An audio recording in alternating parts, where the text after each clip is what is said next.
शांत हो चुका है, लेकिन बीबीसी ने इसे फिर उखाड़ दिया है। अब बड़ा सवाल बनता है, तो ऐसा करने के पीछे सबसे बड़ा कारण क्या हो सकता है? कारण हम आपको आज के सेशन में पूरी तरह बताएंगे। यानी हमने आपको मुद्दा बताया, अब मुद्दे का विश्लेषण करके आपको कारण बताएंगे। फिलहाल के लिए विदेश मंत्रालय के द्वारा जो प्रवक्ता हैं उन्होंने क्या कहा वो जान लीजिए। बीबीसी के इस विषय के ऊपर विदेश मंत्रालय के प्रवक्ता अरिंदम बागची ने कहा कि बीबीसी की डॉक्यूमेंट्री प्रधानमंत्री मोदी पर केवल एक प्रोपेगेंडा है और यह रिफ्लेक्ट करता है उस समय की कॉलोनियल मानसिकता को। अब आपके दिमाग में सवाल बनेगा कि यार ऐसी कॉलोनियल मानसिकता या उपनिवेश सोच क्या है जिसने एक प्रकार का प्रोपेगेंडा फैलाने का प्रयास किया हो। आज के सेशन में इस विषय पर भी विस्तार पूर्वक चर्चा करूंगा। साथियों, असल मायने में जिस कॉलोनियल माइंडसेट की बात की गई है, अंग्रेजों ने आज तक जिस भी देश पर राज किया उस पर राज करने का उनका सबसे बेहतरीन तरीका होता था फूट डालो और राज करो। और यह बात हमारे इतिहास में भी चिल्ला चिल्ला कर कही गई है कि किसी भी देश पर अगर राज करना हो वहां के लोगों को आपस में लड़ा दो। बीबीसी आज 23 साल बाद, आज 21 साल बाद इस मुद्दे पर रिपोर्टिंग कर रही है। इसका सीधा सा तात्पर्य अगर विदेश मंत्रालय की बात माने तो एक निश्चित प्रोपेगेंडा है जिसके चलते भारत में हिंदू मुस्लिम जो सौहार्द और सांप्रदायिक सद्भाव से रह रहे हैं उन्हें आपस में एक दूसरे से भिड़ाया जाए। क्योंकि बहुत लंबे समय से ऐसी कोई सुर्खी भारत से निकलकर नहीं आ रही जिसे अंतर्राष्ट्रीय पत्रकारों को भारत में आनंद आए। बहुत बड़ा कारण है, दुनिया भर के अंदर बड़ी मात्रा में अन्य देशों के अंदर मुस्लिम लोग रहते हैं और जब भारत के अंदर कोई भी विषय होता है तो हर न्यूज को और हर देश को खबर मिलती है और वो जो खबर है वही इनका व्यापार है। ऐसी स्थिति में कॉलोनियल माइंडसेट तो दर्शाता ही है, लेकिन इस कॉलोनियल माइंडसेट पर इनके द्वारा जो जवाब दिए गए वो आप सुन सकते हैं। इन्होंने कहा चूंकि ये डॉक्यूमेंट्री भारत में प्रसारित हुई ही नहीं है तो ऐसी स्थिति में हमारे द्वारा इस विषय के ऊपर ज्यादा बोलना ठीक नहीं है, लेकिन फिर भी आप सवाल पूछ रहे हैं तो हम कह सकते हैं कि हमने इस डॉक्यूमेंट्री को केवल इस तरह से देखा है कि भारत के खिलाफ एक प्रोपेगेंडा फैलाने का प्रयास किया जा रहा है। सबसे इंपॉर्टेंट बात यहां पर क्या है? भारत की सुप्रीम कोर्ट, भारत की न्याय व्यवस्था, भारत की संसद, भारत की जांच एजेंसियां, भारत की पुलिस, भारत का लोकतंत्र, इन सबके ऊपर है क्या बीबीसी? एक बड़ा सवाल बनता है साथियों, और यह आपको अपने आप से भी पूछना चाहिए, जो सवाल ब्रिटेन के ही एक एमपी ने बीबीसी से पूछा है। ब्रिटेन के एक सांसद लॉर्ड रेमी ने बीबीसी से कहा है कि आपका यह रवैया पक्षपातपूर्ण है। खुद ब्रिटेन के अंदर रहने वाले एक सांसद ने कहा है कि आपका यह रवैया रिपोर्टिंग का पक्षपातपूर्ण है। यह आरोप लगाते हैं कि हम भारत के करोड़ों लोगों की भावनाओं को आहत करने के लिए बीबीसी की हम आलोचना करते हैं। यह ब्रिटेन के अंदर हाउस ऑफ लॉर्ड्स के एक सांसद ने अपने ट्वीट में कहा है। उन्होंने कहा है कि बीबीसी ने अपने द्वारा अपनी रिपोर्टिंग में भारत के करोड़ों लोगों की भावनाओं को आहत किया है। लोकतांत्रिक रूप से निर्वाचित भारत के प्रधानमंत्री, भारतीय पुलिस, भारतीय न्यायपालिका की आपने बेइज्जती की है। हम दंगों और लोगों की मौत की निंदा करते हैं, लेकिन हम आपकी पक्षपातपूर्ण रिपोर्टिंग की भी निंदा करते हैं। यह बीबीसी की रिपोर्टिंग के ऊपर ब्रिटेन के ही एक एमपी के द्वारा हाल ही में उठाए गए प्रश्न हैं। इससे आप अंदाजा लगा सकते हैं कि ब्रिटेन के एमपी भी बीबीसी की इस रिपोर्टिंग से खुश नहीं है। उनका आरोप है कि आपके द्वारा जो कार्य किया जा रहा है यह द्वेषतापूर्ण है। आप यहां पर ट्वीट देख सकते हैं, यहां पर लिखा है कि आपके द्वारा डिवाइड एंड रूल की पॉलिसी अपनाई जा रही है। You are sowing seed of divide and rule to hinder the peace and prosperity in India. ये लॉर्ड रेमी रेंजर हैं, इनके द्वारा यह ट्वीट करके दिखाया गया है। खुद बीबीसी ने भी इसे कवर करते हुए लिखा है कि हां यार, ये तो हमारे साथ फूट डालो और राज करने की नीति का पालना कर रहे हैं। लेकिन इंडियंस ने भी इसका कहकर बदला लिया साहब। क्या कि बोले ठीक है, मोदी जी पे तो बहुत कुछ सुन लिया, कर लिया, हमारी देश की जनता डिसाइड कर लेगी, क्या सही क्या गलत डिसाइड कर लेंगे। लेकिन अगर बेटा तुम में इतनी हिम्मत है ना तो आओ अब मैदान में, अब तुम्हें चैलेंज देते हैं, अगर कर सकते हो ना तो जाओ और एक सीरीज करो चर्चिल के ऊपर। अब आपके दिमाग में सवाल बनेगा कि यार भाई साहब, ये चर्चिल कौन आ गया? मुद्दा चल रहा था मोदी जी का, मोदी जी के मुद्दे में चर्चिल की एंट्री कहां से हो गई? आइए मैं आपको बताता हूं। साथियों, आपके सामने जो ट्वीट्स दिख रहे हैं ये तमाम देशवासियों के वो ट्वीट्स के एग्जाम्पल हैं कि बीबीसी, अगर तुम इतना ही लोकतंत्र का पाठ पढ़ाते हो तो हम तुम्हें ओपन चैलेंज देते हैं, हिम्मत हो तो चर्चिल के ऊपर वेब सीरीज बनाओ। अब आपके दिमाग में अचानक सवाल आएगा, ये लोग चर्चिल अचानक चर्चा में क्यों ले आए? आइए अब मैं आपको बताता हूं। साथियों, असल में चर्चिल ब्रिटेन में एक बहुचर्चित नेता हैं। अब ये कौन है? अब तो नहीं है। इनकी चर्चा आप इस बात से अंदाजा लगा सकते हैं कि चर्चिल के नाम से ब्रिटेन में एक पुरस्कार दिया जाता है अच्छे लीडरों को। और ऐसी स्थिति में आप देख सकते हैं, बोरिस जॉनसन की जब सरकार हुआ करती थी तो उस समय पर जेलेंस्की यानी यूक्रेन के प्रधानमंत्री को, यूक्रेन के राष्ट्राध्यक्ष को यही पुरस्कार दिया गया था। कौन सा? विंस्टन चर्चिल पुरस्कार। यानी चर्चिल इनके नेतृत्व में, इनके यहां पर बड़े आदमी हैं। तो भाई उनके ऊपर डॉक्यूमेंट्री करने की बात क्यों की जा रही है? क्योंकि यह हत्यारा है। कितने लोगों का हत्यारा है? 40 लाख भारतीयों का हत्यारा है विंस्टन चर्चिल। भारतीय डिमांड करते हैं कि अगर हिम्मत है तुम्हारे अंदर तुम्हारे नेता के बारे में डॉक्यूमेंट्री करने की, तो उस हत्यारे के ऊपर डॉक्यूमेंट्री करो जिसने 40 लाख भारतीयों को मौत के गले लगा दिया। अब आपके दिमाग में सवाल आएगा, ऐसा क्या कर दिया था इसने? 40 लाख भारतीय कैसे मार दिए थे? कौन था? कब था? हमें भी बताओ। अब बताते हैं आपको।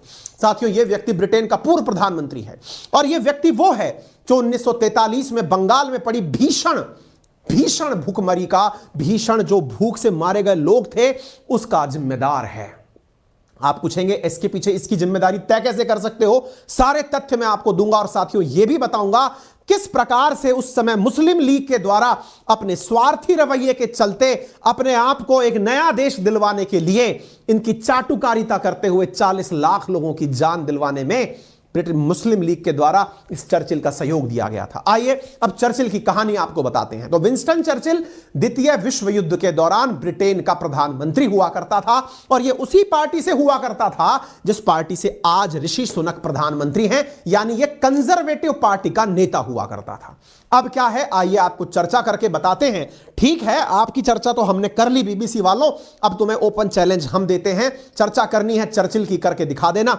हम मानते हैं हमारी न्यायपालिका ने, हमारे लोकतंत्र ने, हमारे जनता ने जो भी निर्णय लेना है वो लेकर रहेंगे, क्योंकि आपके कहने से हमारे देश के अंदर फैसले नहीं होते। हमने खुद ने फैसले करने के लिए न्यायपालिका को दे रखा है मुद्दा, हो जाएगा जो फैसला होना है। अब तुमको हम इसी बात पर थोड़ा लोकतांत्रिक पाठ पढ़ा देते हैं। आओ थोड़ा मौका बराबरी का देते हैं। बेटा 1940 से लेकर 1945 तक ब्रिटेन के एक अंदर प्रधानमंत्री हुए जिसका जन्म 30 नवंबर को हुआ था 1874 में, जिसका नाम विंस्टन चर्चिल था। और यह व्यक्ति उस समय प्रधानमंत्री था जिस समय भारत के अंदर महात्मा गांधी के नेतृत्व में भारत छोड़ो आंदोलन चल रहा था।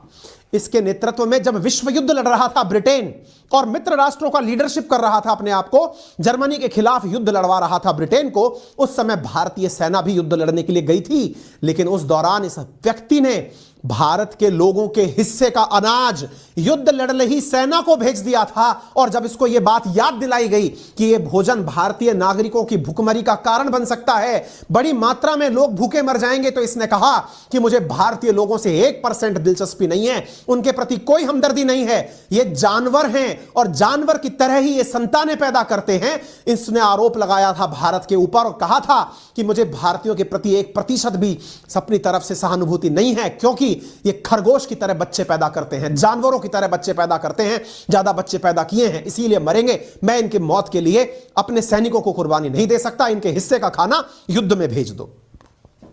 यह था चर्चिल। साथियों, अकाल के दौरान भूखे मरे 40 लाख लोग इस व्यक्ति के कारण, क्योंकि उनके हिस्से का पूरा की पूरा भोजन ये अपने सैनिकों के लिए ले गए। ये जो तस्वीरें आप देख रहे हैं, किसी भी देश की यह हिम्मत नहीं थी कि इस तरह की तस्वीरें छाप दे। क्यों? क्योंकि उस समय बंगाल के अंदर सरकार हुआ करती थी मुस्लिम लीग की। उस समय बंगाल संयुक्त बंगाल हुआ करता था और संयुक्त बंगाल के अंदर मुस्लिम लीग का शासन था और मुस्लिम लीग उस समय चाटुकारिता करने में लगी थी ब्रिटिशर्स का। कि क्यों? क्योंकि अगर देश विभाजन होगा युद्ध के बाद तो हमें एक अलग राष्ट्र मिलेगा। हालांकि उनके बद्दुआएं ऐसी लगी कि उन्हें आज वो देश भी उनको नहीं मिला, बांग्लादेश भी सेपरेट देश बनकर बैठ गया। यही संयुक्त बंगाल हुआ करता था जिसे पूर्वी पाकिस्तान के नाम से मुस्लिम लीग ने मांगा था। ये जो तस्वीरें आप देख रहे हैं ये उस विंस्टन चर्चिल के द्वारा की गई हरकतें हैं। आप देख सकते हैं किस प्रकार से भूख के कारण, साथियों हालात जानकर आपकी रूह कांप जाएगी। आपको जो आज तक इतिहास में नहीं पढ़ाया गया उस तथ्य को आप अगर जानेंगे ना तो एक बार के लिए आपको मानवता से विश्वास उठ जाएगा, आपके अंदर खून खौल उठेगा। साथियों हालात ऐसे हुआ करते थे भूख के कारण कि जो संयुक्त बंगाल था, जिसको आज पूर्वी बंगाल पश्चिम बंगाल के नाम से आप जानते हैं, भूख के कारण मरने वालों की संख्या इतनी होती थी कि ढाका और कलकत्ता की सड़कों पर मानव कंकाल बिखरे रहा करते थे। आपको जानकर आश्चर्य होगा कि मुस्लिम लीग ने ब्रिटिशर्स के साथ मिलकर ट्रकों में मानव कंकालों को भरकर शहर के बाहर कहीं किसी और कोने में फेंकने का टेंडर जारी किया था कि ये मानव कंकाल देखे नहीं जाते, इन्हें ट्रक में भरो और फेंक दो। आपके दिमाग में सवाल आएगा, उस समय भारतीय कांग्रेस क्या कर रही थी? साथियों, उस समय की कांग्रेस में भारत के अंदर महात्मा गांधी जी 1942 के अंदर जब भारत छोड़ो आंदोलन चला रहे थे, उन्हें जेल में डाल दिया गया था, नेहरू जी को। लेकिन एक भी नेता उस समय यह मांग नहीं कर रहा था कि जो भुखमरी से लोग मर रहे हैं उनके लिए कुछ करो, बल्कि ये सब नेता बैठ करके जर्मनी से युद्ध करने के लिए ब्रिटेन का साथ दे रहे थे। इन्हें डर था कि जर्मनी के लिए अगर ब्रिटेन को कमजोर कर दिया तो संभव है कि भारत में जापान घुस आएगा। यह बात सुभाष चंद्र बोस को 1% पसंद नहीं आई साथियों, और उन्होंने इसी के चलते हुए यहां से निकलकर दुनिया की यात्रा की थी। यह बहुत तगड़ा विषय है। विंस्टन चर्चिल के बारे में कभी चर्चा होगी, आप खुद से कभी इस बारे में खोजकर पढ़ेंगे तो आपको अचानक लगेगा कि यार कुछ और ही था उस समय। देश के अंदर उस समय वायसराय लिनलिथगो हुआ करते थे। विंस्टन चर्चिल को लिनलिथगो ने आगाह किया था कि अगर आप लोगों ने इनका अनाज कहीं और भेज दिया तो एक बहुत बड़ा अनाज संकट अगले 3 महीने में आ जाएगा। विंस्टन चर्चिल ने कहा नहीं, मैं नहीं सुनता इस बात को, और इस बात को सुनकर जब उसने जो शब्द बोले ना, आप खुद पढ़कर देखिए। यहां पर इसने कहा कि उन्होंने कहा कि मैं भारत के लोगों से नफरत करता हूं, भारत के लोग जानवरों जैसे हैं, उनका धर्म भी जानवरों जैसा है, यह अकाल भारत के लोगों की गलती है क्योंकि वो खरगोश की रफ्तार में बच्चे पैदा करते हैं। और इस चर्चिल ने भारत के हिस्से का 400 किलोग्राम गेहूं, लगभग यहां पर आप देखिए 400 करोड़ किलोग्राम गेहूं, आटा 140 करोड़ किलोग्राम चीनी, 160 करोड़ किलोग्राम मीट, 4,09,000 जिंदा जानवर, 32 करोड़ किलोग्राम मछलियां, 13 करोड़ किलोग्राम चावल, 20 करोड़ किलोग्राम चाय पत्ती, 41 लाख लीटर शराब जमा करके रख ली थी और भारतीयों के हिस्से का अनाज उस युद्ध में भेज दिया था जो कि इनके वर्चस्व के लिए लड़ा जा रहा था। ये किस प्रकार के मानव थे जो अपने आप को मानव कहते हुए गर्वान्वित फील करते थे? ये था विंस्टन चर्चिल। बीबीसी, ये तुम्हारे ही देश से है, हमें इस बात पर आपत्ति नहीं है कि तुमने क्या कहा, लेकिन अगर हिम्मत है तो इस पर बनाइए डॉक्यूमेंट्री, बताइए कि ये व्यक्ति भारत के लिए क्या विचार रखता था। इसके विचार, ये शब्द जो हैं ये डॉक्यूमेंटेड हैं, लिखे हुए हैं। भारत में जब बंगाल के अंदर लोग भूख से मर रहे थे, ब्रिटेन के लोग चाय की चुस्कियां ले रहे थे, हाथ में महंगी शराब के ग्लास लेकर भारत की गरीबी पर चर्चा कर रहे थे। हालांकि इससे भी ज्यादा अफसोस की बात यह है कि भारत के बड़े नेता इस चर्चा को अंग्रेज सरकार को कभी दोषी नहीं दिया। किसी भी इतिहास की किताब में उस भीषण भुखमरी के लिए कभी भी ब्रिटिश सरकार को दोषी नहीं ठहराया गया। क्यों नहीं ठहराया गया? मैंने जैसा आपसे कहा, उस समय संयुक्त बंगाल के अंदर मुस्लिम लीग की सरकार हुआ करती थी। राजनेता अपने मकसद पर लगा था। मुस्लिम लीग के राजनेता जिन्ना के नेतृत्व के अंदर अपने स्वतंत्र राष्ट्र की डिमांड कर रहे थे, लेकिन उनके लोग मर रहे थे, लेकिन किसी को किसी से सिंपैथी नहीं थी। जैसी करनी वैसी भरनी, तभी तो बंगाल का विभाजन हुआ होगा, तभी तो पाकिस्तान की मुस्लिम लीग के ऊपर बंगालियों को विश्वास उठा होगा, तभी तो 1971 के अंदर टुकड़े हुए होंगे। आप इससे अंदाजा लगा सकते हैं कि जब ये सारी चीजें हो रही थी, मुस्लिम लीग ने अंग्रेजों का साथ दिया था। और इसी को चर्चिल का सीक्रेट वॉर कहा जाता है। जितने लोग विश्व युद्ध में नहीं मरे साथियों, उससे ज्यादा लोग भूख से बंगाल के अंदर मरे थे। और उस समय कांग्रेस नेताओं को गिरफ्तार किया गया। इतिहास जवाब कांग्रेस के नेताओं से भी मांगेगा कि जिस समय आप जेल में बंद थे, गांधी जी अब आप अनशन कर रहे थे, और उस अनशन के दौरान जब बंगाल के लोग भूख से मर रहे थे, आप सवाल ये नहीं कर रहे थे कि भाई भूख से जो लोग मर रहे हैं उनके लिए अंग्रेज सरकार आप कुछ क्यों नहीं करते। आप कह रहे थे कि देश का विभाजन नहीं होना चाहिए। विभाजन से बड़ी विभीषिका, विभाजन के अंदर 10 से 20 लाख लोग मारे जाना डॉक्यूमेंटेड है, लेकिन उससे ज्यादा 40 लाख लोग भूख से बंगाल के अंदर मारे गए, ऐसा भी डॉक्यूमेंटेड है। गांधी जी ने 21 दिन की भूख हड़ताल की थी, लेकिन उसका उद्देश्य बंगाल विभाजन को रोकना था, ना कि विभीषिका के लिए अंग्रेजों को जिम्मेदार ठहराना। यह सवाल इतिहास आपसे बार बार पूछेगा, और आज के इतिहास में चूंकि ये पंक्तियां मिसिंग हैं, केवल हम जब पढ़ते हैं, अगर आप कभी कंपिटिटिव एग्जाम की तैयारी कर रहे हो तो एक पंक्ति लिखी जाती है जिसमें यह बताया जाता है भारत में भीषण अकाल इस साल हुआ, उसमें इतने लाख लोग मरे। अरे आजकल के विद्यार्थियों को जिस प्रकार की हिस्ट्री पढ़ाई जाती है ना, उस हिस्ट्री के अंदर अकाल के नाम पर केवल फैक्ट और फिगर याद करवाया जाता है, कारण नहीं पढ़ाए जाते जनाब। आप उठाकर देख लीजिए कोई सी भी किताब, चाहे विपिन चंद्रा हो, चाहे कोई और लिखा हुआ किताब लेखक हो, उठाकर पढ़ लीजिए, आपको मिलेगा केवल इतना ही। उस दिन विभीषिका इस कारण से हुई थी, भयंकर अकाल पड़ा था, पानी की समस्या थी, विश्व युद्ध एक कारण था, इसके कारण इतने लोग मरे। कितने ही निर्दय, कितने ही असहानुभूतिपूर्ण तरीके से से हम आज के इतिहास के अंदर अपने पूर्वजों की चर्चा करते हैं। यह दर्शाता है कि हम लोग शायद बहुत कच्ची मेमोरी के लोग हैं। लेकिन कोई नहीं जी, मीडिया है तो जब आप जैसी करोगे वैसी भरोगे। अगर आपने डिवाइड एंड रूल करने की कहानी शुरू की है, आपको लगता है कि आप हिंदू मुस्लिम लड़ाकर देश के अंदर अशांति फैलाओगे, तो भारत का युवा जाग चुका है। बीबीसी वो चर्चा करता है आपसे, हिम्मत है तो चर्चिल को लेकर आओ, हम तो अपना मुद्दा निमेट लेंगे। हमें पता है कि कौन सही है कौन गलत है, और नहीं भी पता है हमारा अपना मामला है भाई। तुम इस मुद्दे को लेकर के यह दिखाना चाहते हो कि हमारे देश के अंदर क्या होता है, हम थोड़ा पीछे लेकर चलते हैं, 200 साल का इतिहास तुम्हें याद दिलाते हैं। अरे छोड़ो, 75 साल का इतिहास तुम्हें पुराना याद दिलाते हैं। नेताजी को थी इस बात की चिंता। सुभाष चंद्र बोस उस समय जो कार्य किए अपने बंगालियों के लिए, वो आज क्यों बंगाल के अंदर सुभाष चंद्र बोस को आज भी इतना पूजा जाता है? बड़ा कारण है साथियों। सुभाष चंद्र बोस को इस बात की जबरदस्त चिंता थी। उन्होंने कहा कि यह भुखमरी बहुत जबरदस्त है, यदि यह दुनिया में फैल गई तो इसकी वजह से बहुत मुसीबत हो जाएगी। दुनिया के कई देशों ने मदद की गुहार लगाई। विंस्टन चर्चिल ने कहा कि मैं मदद नहीं लूंगा, मुझे भारतीयों से नफरत है। इस आधार पर विंस्टन चर्चिल ने भारत के लिए मदद नहीं ली। इस आधार पर साथियों 2 जुलाई 1943 को सुभाष चंद्र बोस सिंगापुर पहुंचे। उन्होंने बंगाल के लोगों की मदद के लिए अंग्रेज सरकार को प्रस्ताव भेजा और कहा कि 1 लाख टन चावल अलग अलग जहाजों में भरकर भारत भेजा जा सकता है, जिससे लगभग 3 महीने के लिए कम से कम 16 लाख लोगों को मरने से बचाया जा सकता है।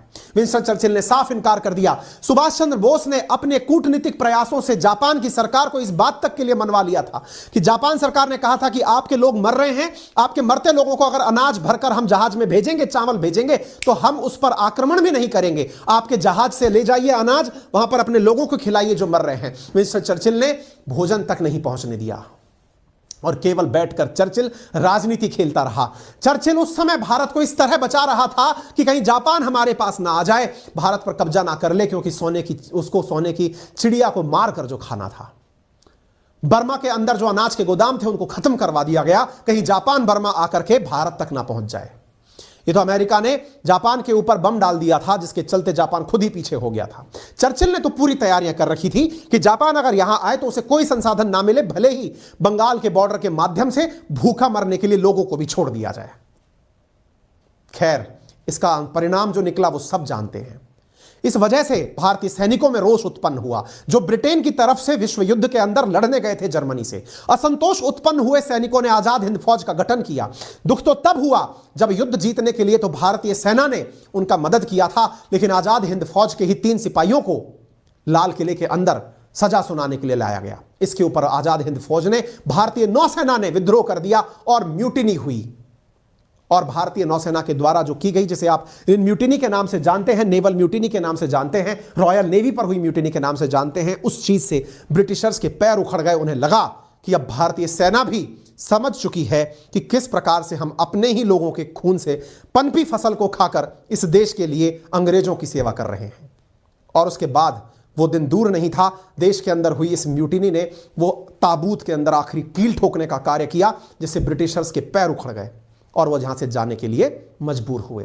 कहानी बहुत लंबी हो चुकी है साथियों, लेकिन फिर भी मैं आपको यहां पर ऋषि सुनक का भी स्टैंड जल्दी से बता देता हूं, फिर हम खत्म करेंगे इस सेशन को, क्योंकि ऑलरेडी बहुत लंबा सेशन हो चुका है। ऋषि सुनक ने अब इस मुद्दे पर क्या कहा, अब वो जान लीजिए। ऋषि सुनक से, प्रधानमंत्री से, वहां की संसद के अंदर एक सांसद है जिनका नाम है इमरान हुसैन, पाकिस्तानी मूल के हैं सांसद जो ब्रिटेन के अंदर हैं। उन्होंने ऋषि सुनक से इस विषय के ऊपर चर्चा करना चाही। उनके द्वारा सवाल पूछा गया। Mr. Speaker, last night the BBC revealed the Foreign Office knew the extent of Narendra Modi's involvement. इसने केवल यह कहा, मैं इसके बारे में बता देता हूं कि लास्ट टाइम बीबीसी ने कुछ ऐसा किया है, आपकी सरकार उस पर क्या सोचती है। तो इन्होंने केवल यही कहा कि हम किसी भी प्रकार के चरित्र पर टिप्पणी के खंडन करते हैं, हम किसी की चरित्र टिप्पणी नहीं करना चाहते। ऋषि सुनक ये कह करके अपना जवाब देकर के निकल लिए, ठीक है ना। खैर, अब मैं आपको केवल यह बता देता हूं कि ऋषि सुनक असल में भारत का बचाव नहीं कर रहे थे।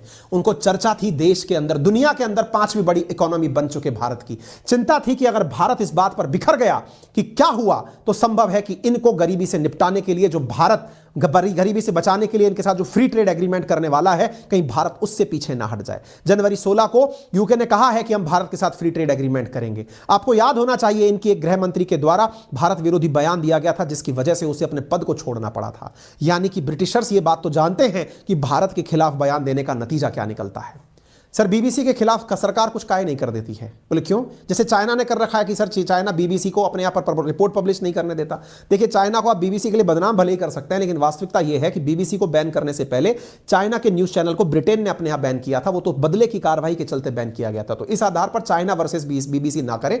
लोकतंत्र में खबरें प्रकाशित होने का अधिकार है, खबरें प्रकाशित करो ना आराम से यार, खबरें पढ़ना चाहते हैं हम, लेकिन किसी बायस्ड एजेंडा या प्रोपेगेंडा के साथ ना करें। देशवासियों को इससे दुख होता है। हम अपने मुद्दे निमट लेंगे भाई, तुम लोग हमको जाकर के सर्टिफिकेट मत बांटो। बस दुख इस बात का है, तुमने ऐसे ही हमारे देश के बहुत से मसलों के ऊपर केवल ये जो टिप्पणी की है ना, तुमको 5 साल के लिए जंगल में बैन कर दिया गया था। कश्मीर की रिपोर्टिंग पे तुमको इसीलिए कहा गया था कि तुम एक पक्ष दिखाकर केवल व्यूअरशिप के लिए काम मत करो भाई। इंडिया ने कहा है कि तुम जो काम करते हो ये प्रोपेगेंडा है और इसके पीछे का कारण है क्योंकि तुम्हें चाहिए फुटेज। देखो मैं एक बात बताता हूं, कोई भी न्यूज चैनल हो वो काम इस बात पर करता है कि उसको व्यूअर कितना मिला। व्यूअर के लिए आप इस बात से देख सकते हैं कि बीबीसी की इस डॉक्यूमेंट्री के तुरंत आने के बाद देखिए बीबीसी की चर्चा दुनिया भर में होने लगी है।